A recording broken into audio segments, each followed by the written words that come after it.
Kisah nyata horor pesugihan pedagang kain di pasar terjebak dalam kemiskinan pemicunya.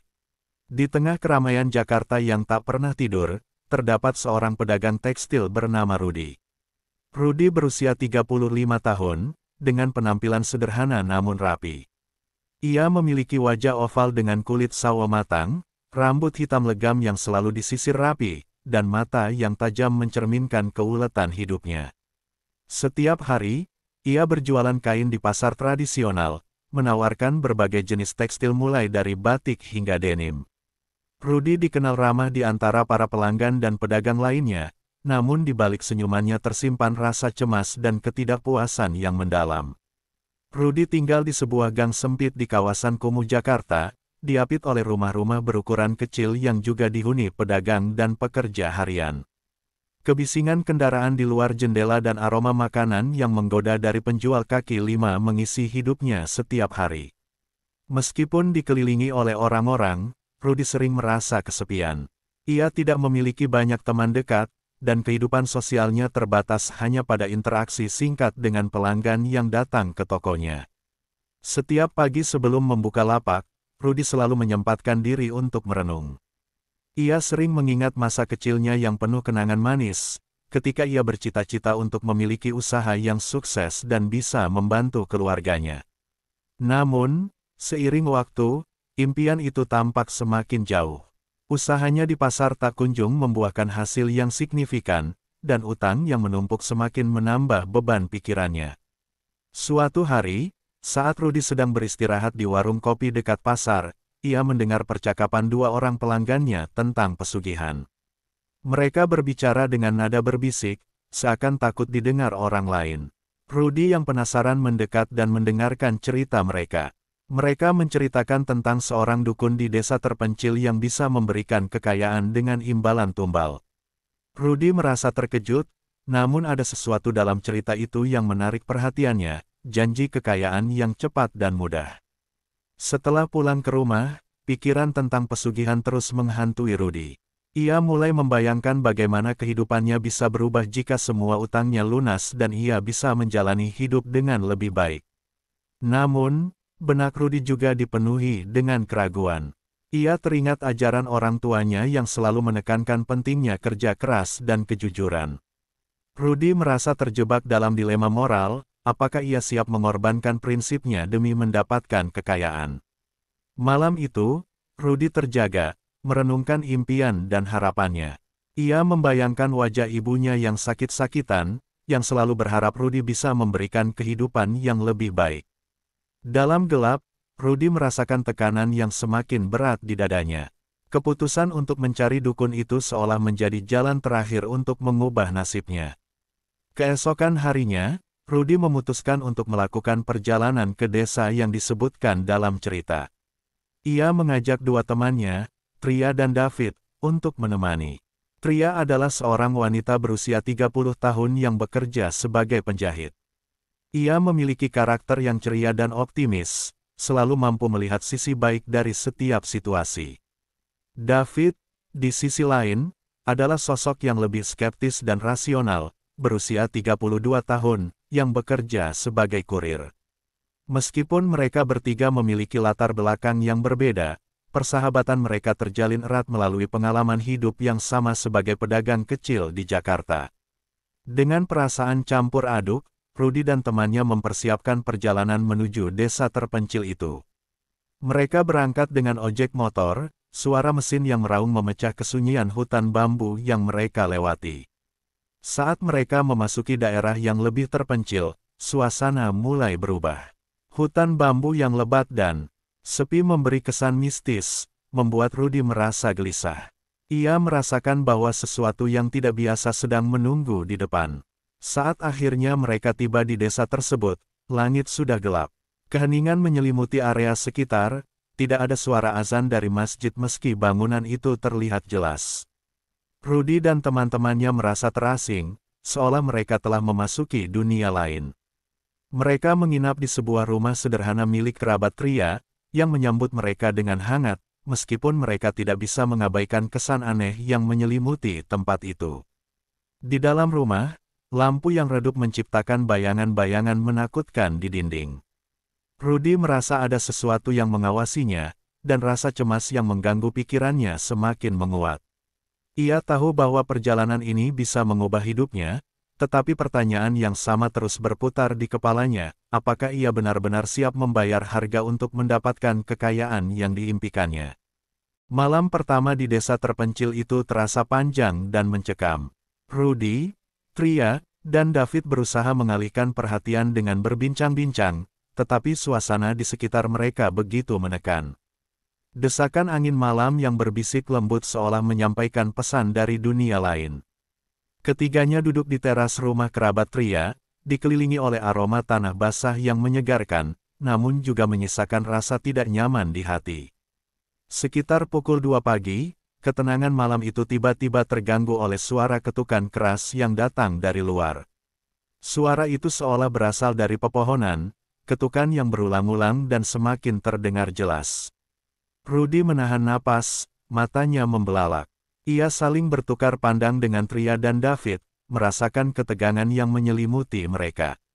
"Apa itu?" tanya Tria, suaranya bergetar. Rudy mencoba menenangkan dirinya, tetapi jantungnya berdegup kencang.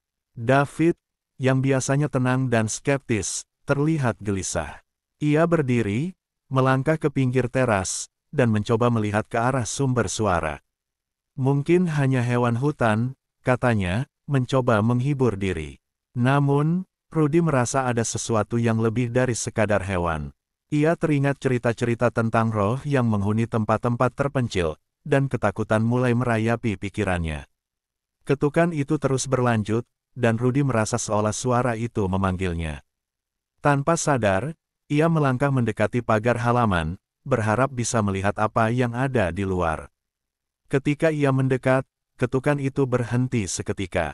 Suasana menjadi hening, hanya terdengar suara angin yang berdesir. Rudy merasakan dingin yang merayap di lehernya, seolah ada yang mengawasi dari balik kegelapan. Pagi menjelang dengan sinar matahari yang mulai menghangatkan suasana. Rudy merasa lega, tetapi ketegangan semalam masih menghantui pikirannya. Dalam upaya untuk mengalihkan perhatian, mereka memutuskan untuk menjelajahi desa. Dengan semangat baru, mereka berjalan menyusuri jalan setapak yang dikelilingi pohon-pohon tinggi dan semak-semak lebat. Saat menjelajahi desa, mereka menemukan sebuah kolam renang besar yang kini tidak terawat. Airnya berwarna hijau tua, dipenuhi lumut, dan di tengah kolam terdapat patung seorang wanita cantik yang tampak angkuh. Patung itu memiliki ekspresi misterius, seolah sedang mengawasi setiap gerakan mereka. Rudy merasakan aura aneh yang terpancar dari patung itu. "Sepertinya sudah lama tidak ada yang merawat tempat ini," komentar Tria sambil mengamati patung tersebut. David, yang sebelumnya ceria, mulai menunjukkan ketertarikan yang aneh terhadap patung wanita itu. Ia mendekat dan menatapnya dengan tatapan kosong, seolah berkomunikasi dengan sosok tersebut. Rudy dan Tria saling memandang, merasakan ketidaknyamanan yang semakin dalam. "David, ayo kita pergi." Rudy mencoba menarik perhatian David, tetapi David hanya tersenyum aneh dan melanjutkan tatapannya. Hari-hari berlalu, dan Rudy mulai merasakan adanya perubahan dalam diri David. Ia semakin sering menghabiskan waktu sendirian, tertawa dan berbicara pada patung itu seolah ia memiliki hubungan yang dalam. Rudy merasa khawatir, tetapi tidak tahu bagaimana cara membantu temannya. Tria, yang biasanya optimis, juga mulai merasakan aura negatif yang menyelimuti David. "Kita harus bicara dengan dia," ucap Tria, tetapi Rudy hanya bisa mengangguk, merasa putus asa. Ketika mereka berbincang-bincang dengan beberapa penduduk desa, Rudy menemukan bahwa desa ini memiliki ritual kuno untuk menghormati pohon besar di tengah desa. Warga meyakini bahwa kegagalan mereka dalam bertani disebabkan oleh kutukan dan mereka melakukan persembahan untuk meredakan amarah roh yang menghuni tempat itu. Dalam percakapan itu, Rudy mendengar berbagai cerita tentang pengorbanan yang dilakukan oleh warga desa sebagai bentuk permohonan kepada roh untuk mendapatkan berkah. Rudy merasa terasing, dan semakin mendalami kisah-kisah tersebut, ia mulai mempertanyakan keputusannya untuk mencari dukun. Ia merasakan ketegangan dalam diri, antara keinginan untuk mendapatkan kekayaan dan rasa takut akan konsekuensi yang bisa terjadi. Setiap malam, suara ketukan itu kembali menghantuinya, mengingatkan akan kesepakatan yang mungkin harus ia buat. Ketegangan semakin meningkat ketika David mulai berbicara dengan suara yang berbeda. Rudy dan Tria merasa bahwa ada yang tidak beres. David seolah terikat oleh sesuatu yang lebih kuat daripada mereka. Rudy merasakan konflik batin yang mendalam, ia ingin membantu David, tetapi ia juga terjebak dalam ambisi untuk mengubah hidupnya. Ketidakpastian ini menjadi semakin menekan, dan Rudy tahu bahwa mereka harus segera mencari jawaban sebelum semuanya terlambat. Saat malam tiba, Rudy tidak bisa tidur. Ia terbangun dan menatap langit gelap, berusaha menemukan jawaban. Dalam pikirannya, ia berdoa agar tidak terjebak dalam permainan yang lebih besar dari dirinya. Ia tahu, di dalam kegelapan pesugihan yang dicari, terdapat risiko yang bisa menghancurkan tidak hanya dirinya, tetapi juga orang-orang yang ia cintai. Malam ketiga di desa terpencil itu tiba dengan suasana yang lebih menekan. Rudy terbangun dari mimpi buruk yang penuh dengan bayangan kelam dan suara ketukan yang terus menghantuinya. Ia duduk di tepi ranjang, mencoba menenangkan diri. Namun, rasa gelisah yang menyelimuti hatinya tak kunjung reda. Di sampingnya, Tria dan David masih terlelap, tetapi Rudy bisa merasakan bahwa David mengalami sesuatu yang lebih dalam. Pagi hari, Rudy mengajak Tria dan David untuk berbincang. Kita perlu mencari tahu lebih banyak tentang desa ini dan ritual yang mereka jalani, katanya, suaranya bergetar. Tria mengangguk, sementara David hanya menatap kosong, seolah tidak mendengar pembicaraan mereka. Rudy merasakan kekhawatiran yang mendalam, ia tahu mereka harus segera bertindak sebelum keadaan semakin memburuk. Setelah sarapan, mereka memutuskan untuk mengunjungi pohon besar yang terkenal di tengah desa. Ketika mereka sampai di lokasi, Rudy merasakan aura yang berbeda. Pohon itu berdiri kokoh, dengan akar-akar besar yang menjalar ke segala arah, seolah mengikat bumi di sekelilingnya. Di sekeliling pohon, terdapat altar kecil yang dipenuhi dengan sesaji, buah-buahan, bunga, dan beberapa benda aneh yang tidak dikenali Rudy. Warga desa tampak berdoa di depan altar, wajah mereka serius, seolah sedang meminta berkah dari roh yang menghuni pohon. Rudy dan teman-temannya mengamati dari kejauhan. Apa yang mereka lakukan? Tanya Tria, suaranya berbisik. Rudy menjelaskan bahwa ritual ini mungkin merupakan bagian dari kepercayaan mereka untuk menghormati roh dan menghindari kutukan. Namun, saat ia berbicara, ia merasakan tatapan tajam dari seorang wanita tua di antara kerumunan. Wanita itu memiliki mata yang dalam dan tajam, seolah bisa melihat langsung ke dalam jiwa Rudy. Ia merasa bergetar di dalam hati. Setelah ritual selesai, Rudy memberanikan diri untuk mendekati salah satu penduduk desa yang tampak lebih terbuka. Seorang lelaki parubaya menjelaskan bahwa mereka percaya pohon itu adalah penjaga desa dan bahwa setiap tahun mereka melakukan persembahan untuk memohon perlindungan dan keberkahan. Jika tidak, kami akan terus menderita, katanya dengan nada penuh kesedihan. Rudy merasa tergerak oleh cerita itu, tetapi dalam hatinya, ia juga merasakan ketidakadilan yang mendalam, apakah benar mereka harus mengorbankan sesuatu demi kekayaan. Kembali ke rumah, Rudy merasa semakin tertekan. Sepanjang hari, perilaku David semakin aneh. Ia sering terlihat berbicara sendiri, terkadang tertawa tanpa alasan. Rudy dan Tria saling bertukar pandang, merasa ada sesuatu yang sangat tidak beres. Malam itu, ketika semua orang sudah tidur, Rudy memutuskan untuk mengawasi David. Rudy duduk di dekat jendela, menatap David yang terlelap di ranjang. Tiba-tiba, David terbangun, matanya kosong dan tampak bingung. Ia mengerang pelan, seolah sedang berbicara dengan sesuatu yang tidak terlihat. Mereka memanggilku, katanya lirih. Rudy merasakan jantungnya berdegup kencang.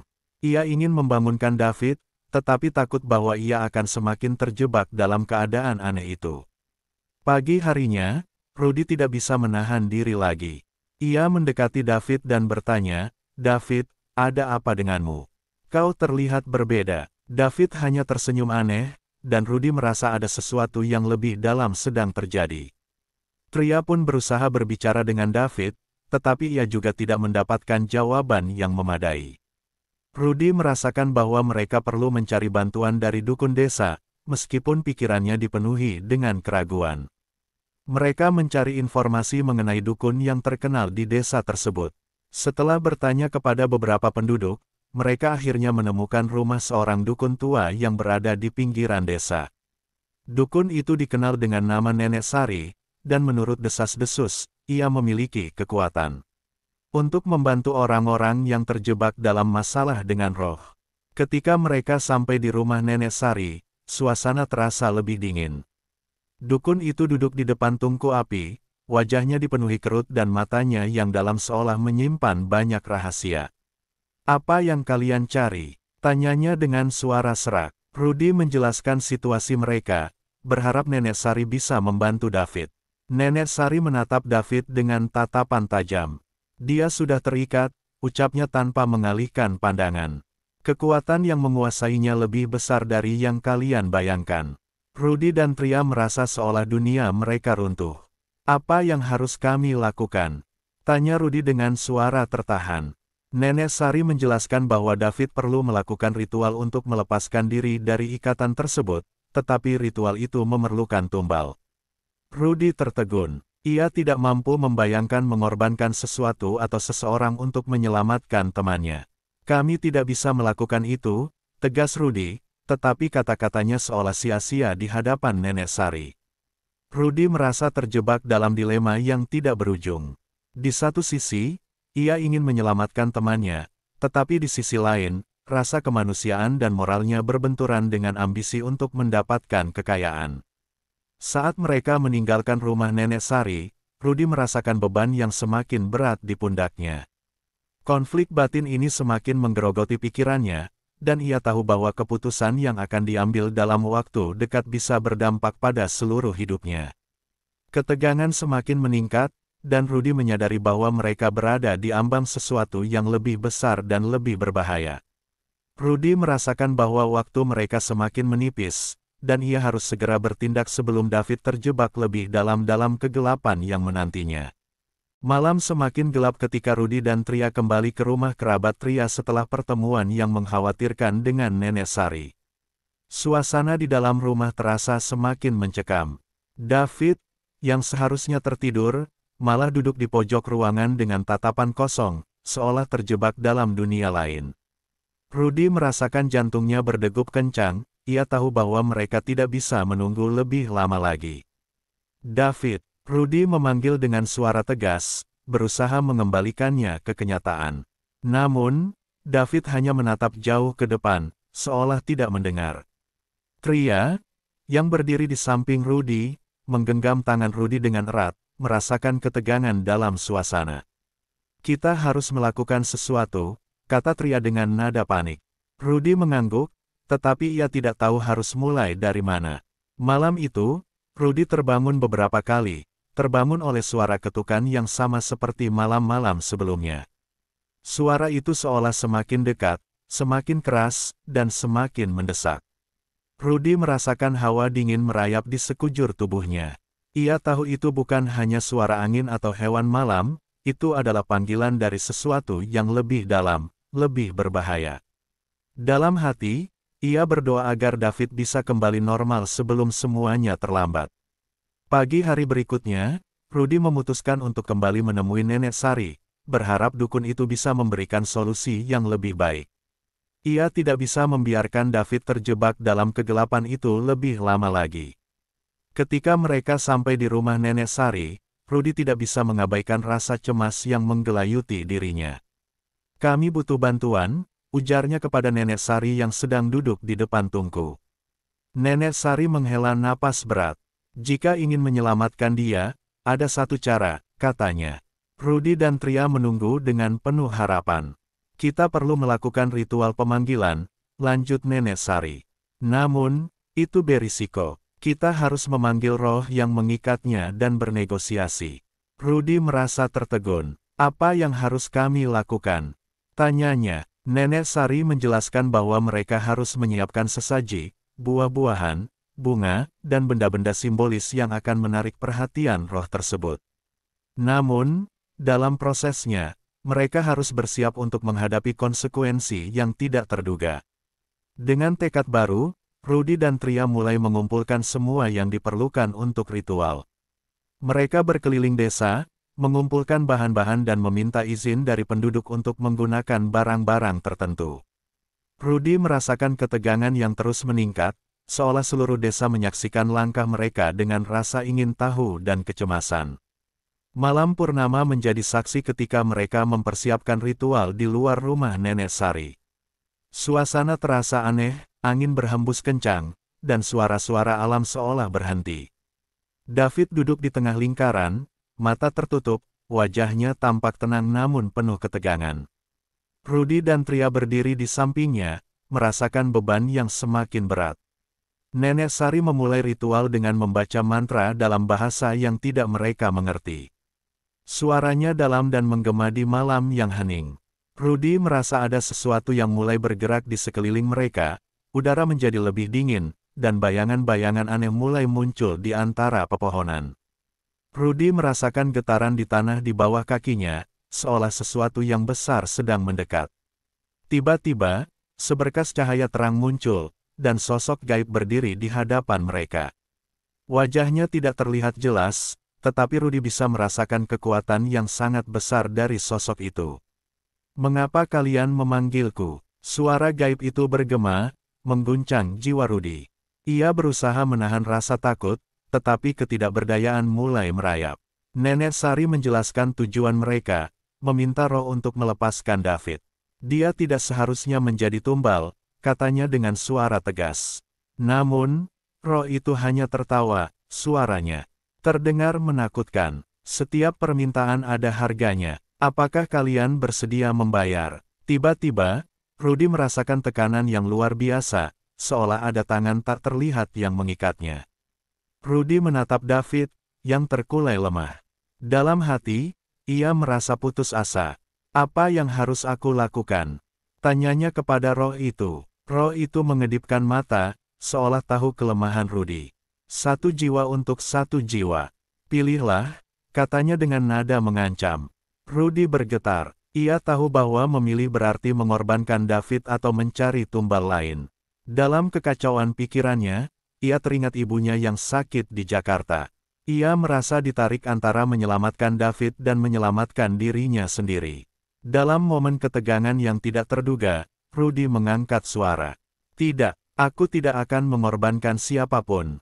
Dengan semangat yang mendalam, Rudy berusaha mengusir ketakutan itu. Ia berteriak, "Kau tidak bisa mengambil kami. Kami tidak akan terikat olehmu."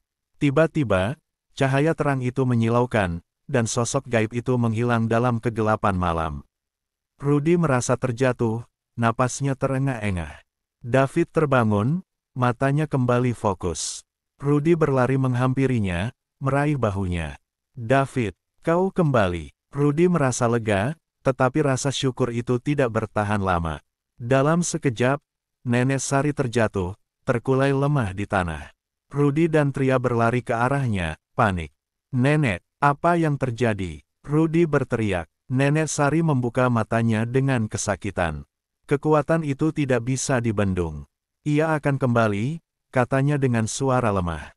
Rudy merasa hatinya hancur, menyadari bahwa mereka belum sepenuhnya bebas dari ancaman. Meskipun David selamat, mereka terjebak dalam permainan roh yang jauh lebih besar daripada yang mereka bayangkan. Malam itu, Rudy dan Tria membawa David kembali ke rumah kerabat Tria. Namun, ketegangan belum berakhir. Di sepanjang perjalanan, Rudy merasakan bahwa ada sesuatu yang mengawasi mereka dari kegelapan. Dalam perjalanan pulang, suara ketukan itu kembali terdengar, lebih keras dan lebih mengancam. Rudy menatap David, yang kini tampak lebih tenang, tetapi di dalam hati, Rudy tahu bahwa mereka belum sepenuhnya lepas dari kegelapan yang mengintai. Dengan berat hati, Rudy merenungkan apa yang telah terjadi. Ia menyadari bahwa keputusannya untuk mencari kekayaan dengan cara pesugihan telah membawa mereka ke ambang kehancuran. Meskipun David selamat, Rudy merasa bahwa hidup mereka akan selamanya terikat pada kegelapan yang telah mereka coba lawan. Dalam keheningan malam, Rudy berdoa agar mereka bisa menemukan jalan pulang, jauh dari ketukan misterius yang terus menghantui mereka.